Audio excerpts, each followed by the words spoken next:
The following program is a production of HEW Entertainment and contains views, opinions, commentaries, and content that may offend some subscribers of this show. Listener discretion is advised. It's that time once again for HEW Entertainment Radio. And that's all I got to say about that. Hosted by Jonathan Clarke. You beat the man! You gotta beat the man! Woo! Be sure to join us in the live chat room during the show. Hulkamania is running wild like it's never ran before. Call us on one of our request lines. If you live in the United States, call us at 1-641-985-7800, box number 3729288. If you're from Canada and would like to call us from 1-647-724-4194, box number 3729288. Long distance charges may apply in some areas. I've been the World Heavyweight Champion 10 times. Or you can always drop us a line at MySpace, myspace.com/HEW Entertainment. And you will rest in peace. Emailing us works for you too. Email us hewwrestling@hotmail.com. I am a wrestling god. JBL.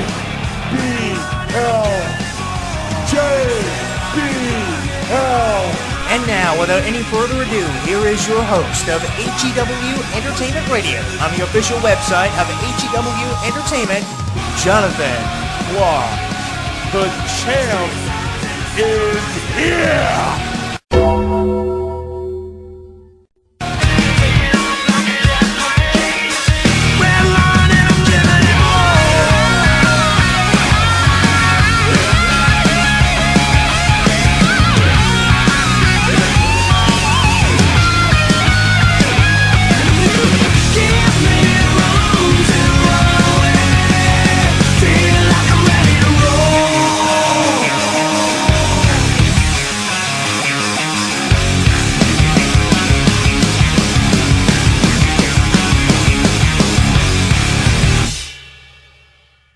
Streaming live on YouTube,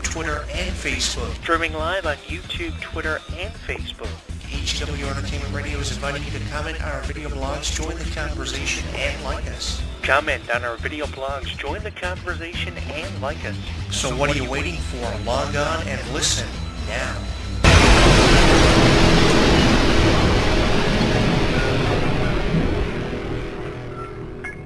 Don't miss out on any of the action. Download our app on the App Store, Google Play, and the official website of HEW Entertainment. Once you download and install it, you'll get caught up on news, YouTube videos, and more. Download it now. Time to play the game. Time to play the game.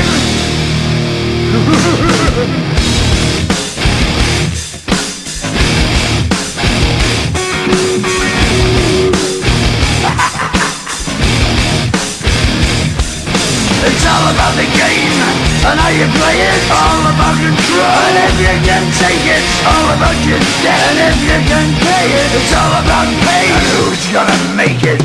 I am the game, you don't wanna play me. I am control, no way you can shake me. I am heavy debt, no way you can pay me. I am the pain, and I know you can't take me. Look over your shoulder, ready to run like a Cleveland bitch from a smoking gun. I am the game, and I may lose. So move on out, you can die like a fool. Trying to figure out what my move's gonna be. Come on over, sucker, why don't you ask me? Don't you forget there's a price you can pay. Cause I am the game and I want to play.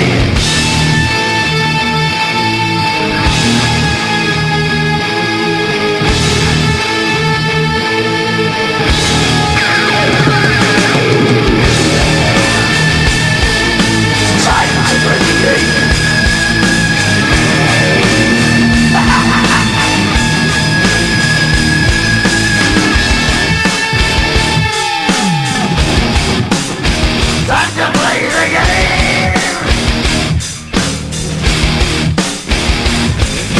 It's all about the game, and how you play it. It's all about control, and if you can take it. It's all about your debt, and if you can pay it. It's all about the pain. Who's gonna make it? I am the game. You don't wanna play me. I am control. There's no way you can shake me. I know you can't pay me, I am your prey, and I know you can't tame me.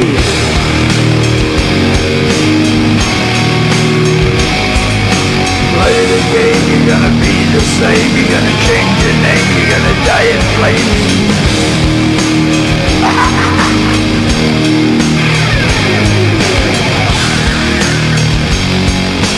Time to play the game. Time to play the game.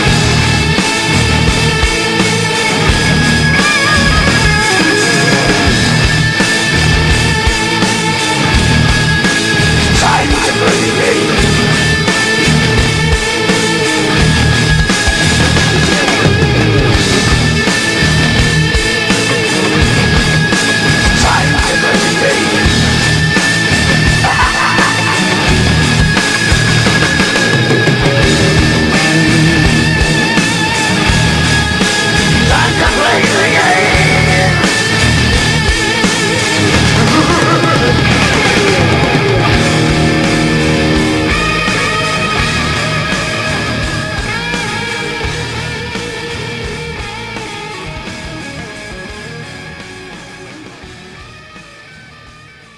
His WWE debut came as a shock to all wrestling fans from all over the globe, and after seeing him perform the way he did in the Royal Rumble, showing up and lasting for over a half an hour, I said, AJ Styles is going to be the man, and obviously he has arrived in WWE and isn't going anywhere anytime soon. And I have to give all you wrestling fans all the credit in the world for not forgetting or giving up on AJ Styles, because you're the reason he is here, you're the reason he has arrived, and you're the reason he's not going anywhere in WWE. You fans could have given up on AJ Styles years ago, but you chose to stay with AJ Styles and continue to support him, and that's why AJ Styles finally has arrived in WWE. Now, given the track record of TNA wrestlers who have shown up in WWE not being that hot, you would expect AJ Styles to be a victim of that same kind of treatment that we've seen for years for the likes of Monty Brown and Chris Harris, but hopefully the response that wrestling fans are giving AJ Styles and receiving him, not forgetting him, will pay dividends, and he will get over as WWE champion or a top contender down the road. Maybe not right away, but eventually something promising has to happen for AJ Styles. With how Stephanie made wrestling fans believe that AJ Styles had a chance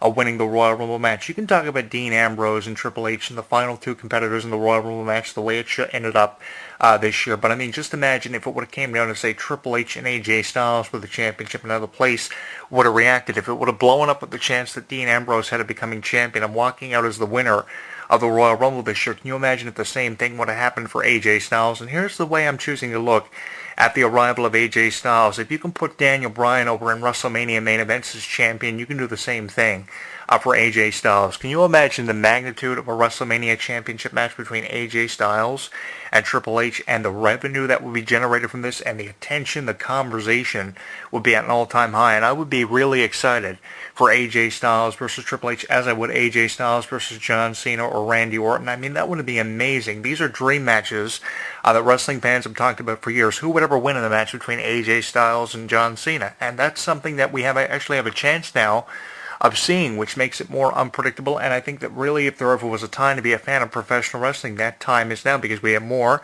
TNA wrestlers who actually have a chance to make names for themselves in WWE, and just realizing that AJ Styles now is on the biggest stage and the biggest platform that he could ever be performing on after wrestling on the independents and in TNA for a number of years, getting a phenomenal reputation for himself, is just so amazing now, because we can see these dream matches after having read about them in wrestling magazines like Pro Wrestling Illustrated and different magazines that have publicized these dream matches and talked about them for years. I remember as a kid reading about these dream matches like The Rock versus AJ Styles or The Rock versus Goldberg, and how WWE eventually gave them to us years after.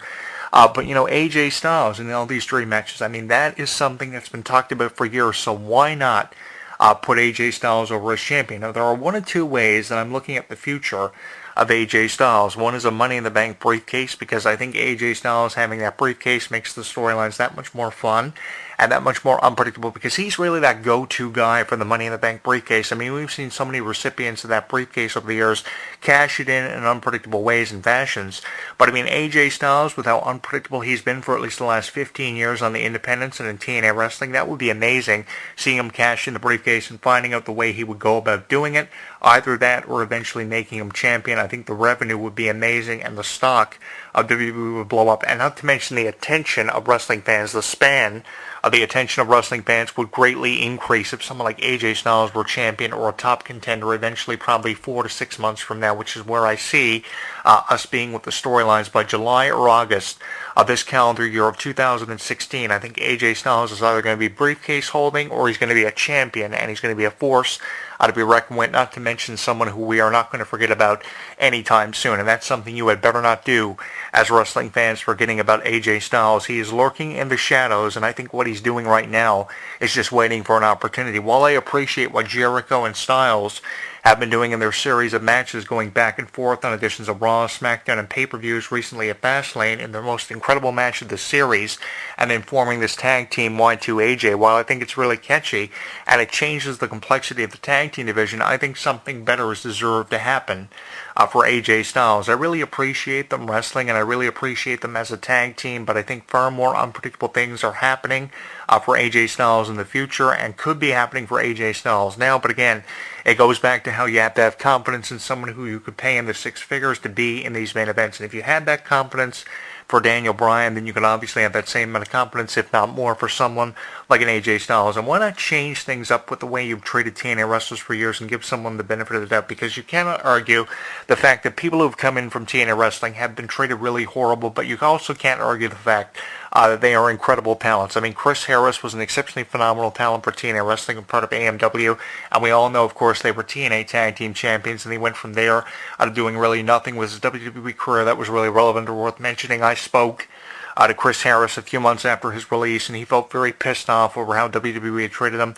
The same thing about many other TNA wrestlers who had worked for WWE, so why not make an exception and actually help us look differently at someone like an AJ Styles, rather than saying, okay, he's just another TNA alumni who they are bringing in, obviously going to ruin. I think what Chris Jericho is doing for AJ Styles, helping him reintroduce himself to the new generation of wrestling fans, is phenomenal, but I think this is really stupid in a lot of ways, because a lot of people know who AJ Styles is. If you've known any